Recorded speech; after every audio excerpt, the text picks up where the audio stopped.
And welcome to Hannity. And breaking tonight, guess what? President Trump just secured the release of yet another American hostage. This is the 7th U.S. citizen that is freed under Donald Trump, not including hostages that were released in Israel by Hamas. Now, only hours ago, a teacher named Mark Fogel, who was wrongfully imprisoned in Russia during Joe Biden's presidency, is now a free man. He is set to appear at the White House in just a matter of minutes. When that happens, we'll bring it to you live.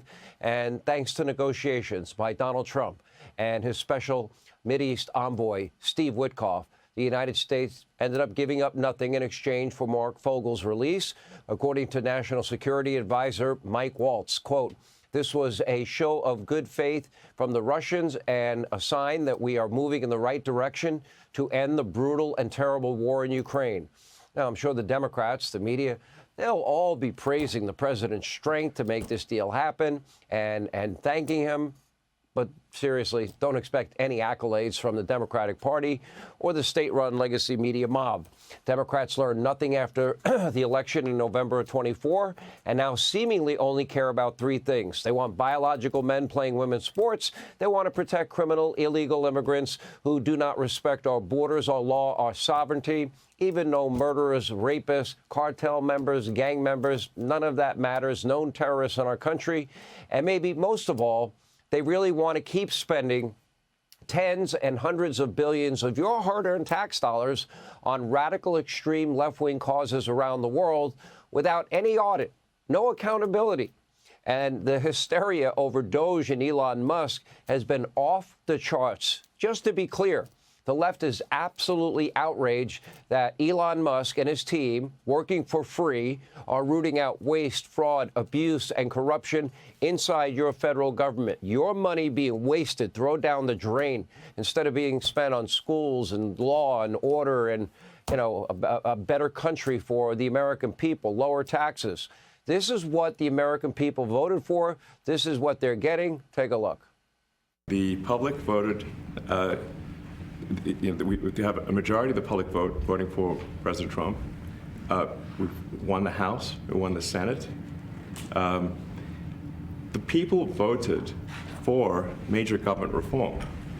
There should be no doubt about that. That was on the campaign. The president spoke about that at every rally. The people voted for major government reform, and that's what people are going to get. They're going to get what they voted for. And a lot of times, people that don't get what they voted for. But in this presidency, they are going to get what they voted for. And that's what democracy is all about. Why do people hate Elon Musk? He's about to save two astronauts that Joe Biden and Kamala abandoned for nearly 300 days in space. He offered the people of North Carolina and Tennessee, Starlink for free because they needed an ability to communicate with others. He did the same thing for the people in California after the wildfires. Doge has now uncovered tens of billions of dollars worth of improper payments. This includes over $100 million for DEI training grants at the Department of Education, $9 million for Central American, quote, gender assignment services in Latin America from the Department of Agriculture.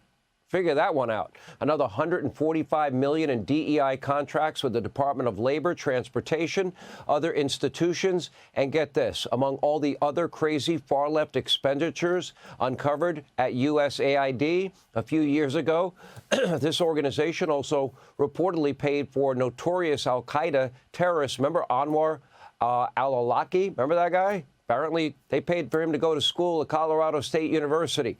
Full ride, compliments of you, the American taxpayer. And that's not all. Just take a look at your screen. Today, Doge discovered that the paperwork for federal employees, look at this, who retire is processed by hand 230 feet underground in an old limestone mine in Pennsylvania. Now, this, cumbersome operation requires more than 200 employees. By the way, there are something called computers. They may want to use them. And we now have something called artificial intelligence. And they're obviously working at a snail's pace. The paperwork operates on a backlog, can take multiple months to process. And meanwhile, 4 FEMA employees, they were just fired for continuing, in spite of the president's order, to send taxpayer dollars to hotels in New York City for illegal immigrants. Remember, FEMA was putting illegal immigrants in 4-star hotels in New York City. That is literally hundreds, if not thousands of dollars a night. People in North Carolina forced to sleep in tents in the middle of winter, months after Hurricane Helene. And as you can see, this is all about accountability, efficiency. But according to the Democrats, the sky is falling.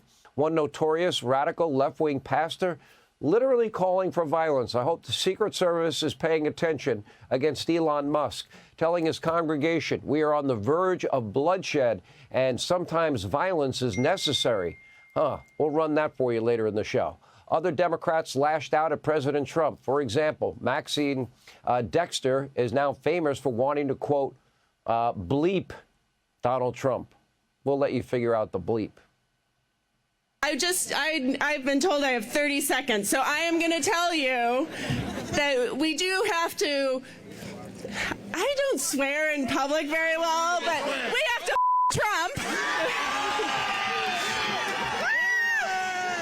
Please don't tell my children that I just did that. Okay, apparently this is the latest talking point, too, from the Democratic Party. Take note. They all sound the same. Take a look. And I'll tell you, I'm from Jersey, so I look a little differently. I say, Trump! We are going to beat. I was going to say, but no, we're not. No, I'm not going to say that. Donald Trump and Elon Musk! They're going to bleep Donald Trump. Oh, that's so uplifting, so inspiring, so full of vision for the country. That's really going to help make your life better. And wait, it gets more dumb. For some reason, Democratic Congresswoman Presley also announcing her support for censorship. Take a look. Look, let me tell you something. I'll take a bit of umbrage here. I'll speak on behalf of my colleagues. I think I can say we are all willing to work with anyone who's serious about doing the work of censoring the American people and advancing progress. But they are not serious.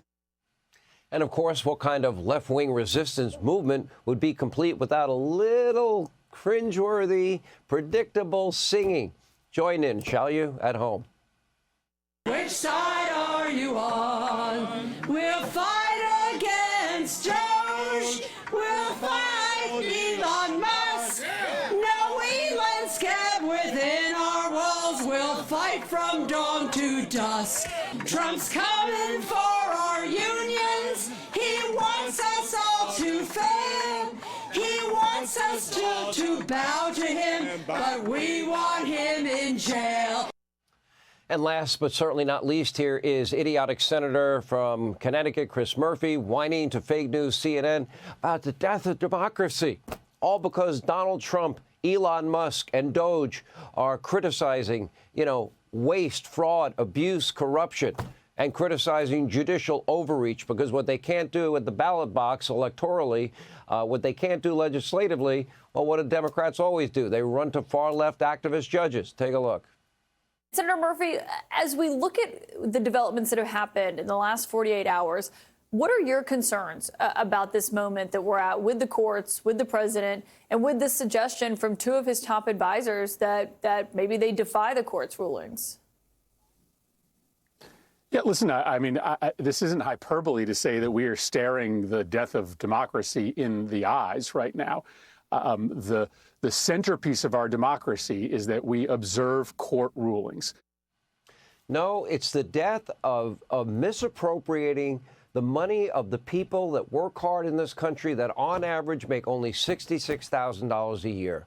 It is using their money to advance your radical Green New Deal, your wokeism, your transgenderism, your DEI-ism worldwide, and not taking care of the American people first. When this is all said and done, I want to extrapolate out how much money every American could have gotten off their taxes if they didn't give this money and spend this money on this radical agenda. That's not the death of democracy. That is the return to constitutional order. That is a return to the vision of our framers and founders, limited government, greater freedom. That is what America needs now more than anything. Finally, they've talked for decades about ending waste, fraud, and abuse. Now we're going to do it. Now, this perpetual state of rage, well, At times entertaining, it's getting a little hard to watch. The sky has been falling for 10 years since Donald Trump and Melania came down that escalator at Trump Tower. And yet Trump has his highest approval numbers ever. Look at this, a joint poll. Trafalgar, that's Robert Cahaly. Insider Advantage, Matt Towery. Trump up 9 points. Again, the American people voted for government and reform, and for good reason. It's been a train wreck in the Washington swamp for decades. Americans also wanting strong new leadership overseas. Once again, promises made, promises kept. And just listen to Jordan's King Abdullah earlier today at the White House. He seems very open to what the president is proposing for the Middle East. Mr. President, I truly believe that with all the challenges that we have in the Middle East, that I finally see somebody that can take us across the finish line to bring stability, peace, and prosperity to all of us in the region. And it is, I think, our collective responsibility in the Middle East to continue to work with you, to support you, to achieve those lofty goals.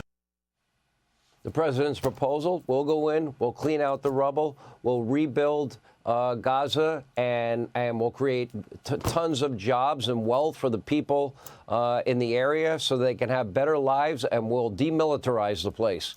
Oh, what a radical idea. We'll have peace in the Middle East. The king appeared open to the president's plan. America exceptionalism is making a comeback. As a result, the entire world, it will be a better place. And by the way, make sure to check out the Gulf of America. If you look on Google Maps, there it is, the Gulf of America. They're getting it.